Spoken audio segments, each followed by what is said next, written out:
They struck us with a fist of cold steel and hot gas. They took no interest in colonies or outposts, and the vastness of space, these were trivial.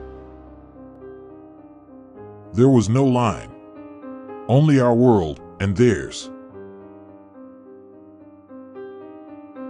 I remember the day, looking up, seeing a multitude of short, tiny orange and yellow specks peppering the sky, like stars appearing violently, only to vanish immediately after. These were their kinetics, horrifying things. As a surface vanguard, I knew what these things did, and did well.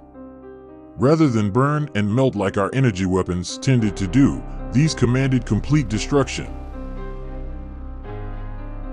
Projectiles, you could only see how they began in a flash of the loudest thunder, and their grisly end, as they buried themselves in or vaporized your comrade. No telltale blue streaks. Only the sound, like some deadly insect. You hope those things kill before you can hear them. Ever try and dodge anything you cannot hear nor see before it's too late? And their tactics. From their past, they learned a hard lesson, one we learned quickly as we fought them on the surface: war is not fair. And they didn't play it that way. You would better hope humans don't have an inkling of where you're positioned.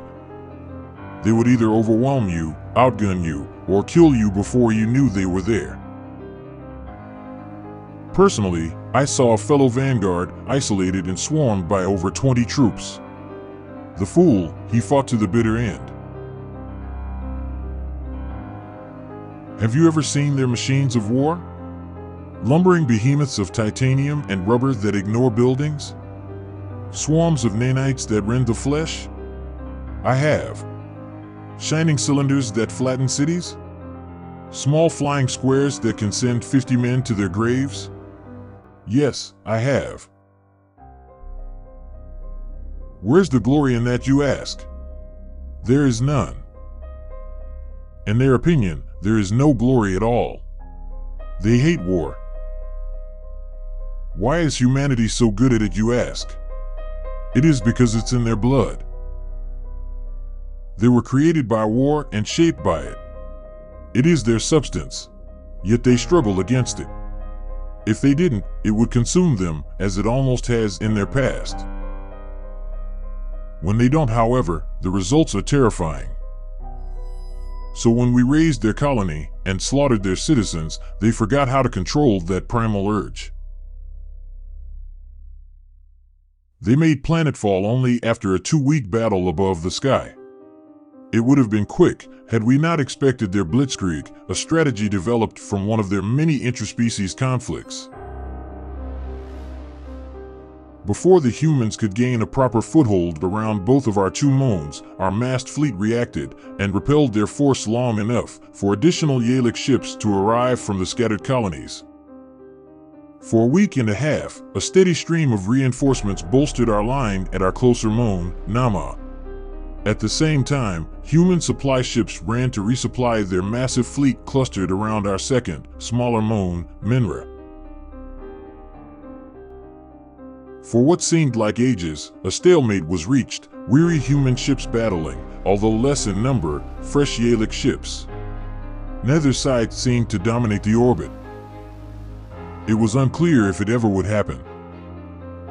Ensigns came back haunted from the destruction, suffering from an onslaught of paranoia. I met one, while waiting for the long battle to be brought to the ground. Hegro. It has been a long span. Hegro spun faster than a trigger could be squeezed, and in a heart's beat, he had me by the neck. I will never forget the look of pure anxiety in his eye. Twitching, he exclaimed, "Oh, Veggio." Scanning the bar we were at again, he let out a burst of nervous laughter. "I thought you were. I don't know what I thought you were." Brought out of my shock, I asked, "Are you all right?" "Probably not." I paused. "Well, do you want some vellum?" "You look like you need it," I said, looking his nerve-wracked frame over. "That sounds good." He continued to recount his experiences fighting the human ships. Unlike ours, they were moderately ornate with various symbols and images painted on their sides. The most common being human head bones, their females in pose, and arrangements of 5-pointed polygrams. I then asked him about their weapons. He shuddered and let one ominous sentence escape. "In space, you don't take prisoners." He was silent after that, and I never saw him again. I suppose no one did. Finally, they reached the surface. They came in droves, in squads, and in pairs. Massive deployments of millions of troops shook the ground as tens of thousands of sleek gray transports landed in unison. And your bones would shake when countless rubber boots carrying dense bodies stomped a swath across deserts, plains, and forest.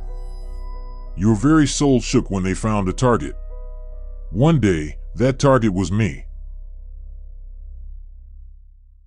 I was in the 329th Rajkal, the equivalent of 2.5 human platoons, that was tasked with defending Kioshko against an incoming onslaught in the form of 23 million pairs of rubber boots.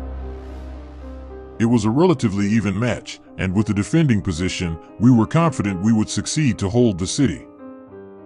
Defensive positions manned, we finally spotted the mass of troops, neatly organized into rows and columns that never seemed to stop coming over the horizon. They dressed in green-gray textiles, blocks of armor that seemed impossible to carry. Their helmets, dull black and pocketed with the scars of previous battles, contained a sophisticated visor that glowed a gentle blue. As if that wasn't enough, thin strips of metal ran the length of their limbs and along their spine, which I learned later, enhanced their already impressive strength and endurance. Quite simply, it was the most terrifying thing I have ever experienced. As they neared, I heard a terrible whistling. Veteran of other battles, I knew what this meant. I crouched pitifully and blocked my ears. A confused recruit looked down at me, and before I could warn him, a jagged piece of iron had made a home in his skull. The torrential downpour of explosive spheres buffeted my auditory sensors. When it ceased, I looked over the edge of the broken wall I took cover on. A sea of now charging humans greeted my eye.